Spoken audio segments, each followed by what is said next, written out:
ക്രിസ്മസും ന്യൂ ഇയറൊക്കെ കഴിഞ്ഞ് എനിക്കിപ്പോഴാണ് ഒരു കേക്ക് ഉണ്ടാക്കി നോക്കിയാലോ എന്നൊരു ഉൾവിളി വരുന്നത്.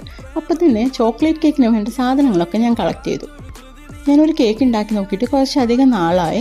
ഞാൻ ഡിഗ്രി ഒക്കെ ചെയ്യുന്ന സമയത്ത് ഞാൻ ഇടയ്ക്കിടയ്ക്ക് കേക്ക് ഉണ്ടാക്കുമായിരുന്നു. എപ്പോഴും എൻ്റെ പരീക്ഷണങ്ങളുടെ ഇരകൾ എൻ്റെ ഫ്രണ്ട്സ് ആയിരുന്നു. അവർക്ക് ഞാൻ കേക്ക് ഉണ്ടാക്കി കൊണ്ടു കൊടുക്കും. അന്നൊക്കെ ഏഷ്യാനെറ്റിൽ ഒരു കുക്കറി ഷോ ഉണ്ടായിരുന്നു. അത് എപ്പോഴും ഇരുന്ന് ഞാൻ കാണുമായിരുന്നു. അത് കണ്ട് ആ റെസിപ്പീസൊക്കെ എഴുതി വെച്ച് അതുപോലെ ട്രൈ ചെയ്യാൻ എനിക്ക് ഭയങ്കര ഇഷ്ടമായിരുന്നു. അങ്ങനെയാണ് ഞാൻ ആദ്യമായിട്ട് കേക്ക് ഉണ്ടാക്കാൻ പഠിക്കുന്നതും ട്രൈ ചെയ്യുന്നതൊക്കെ. കേക്ക് എന്തായാലും അടിപൊളിയായി വന്നു.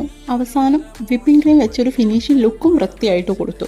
അത് കഴിഞ്ഞപ്പോൾ എൻ്റെ ഒരു അത്യാഗ്രഹത്തിന് ഞാൻ കുറച്ച് ചോക്ലേറ്റ് ഗണാഷും കൂടെ അതിൻ്റെ മുകളിൽ ഒഴിച്ചു. ഗണാഷ് അത്ര ചൂടൊന്നും ഉണ്ടായിരുന്നില്ല. പക്ഷെ എന്താ സംഭവിച്ചെന്നറിയില്ല.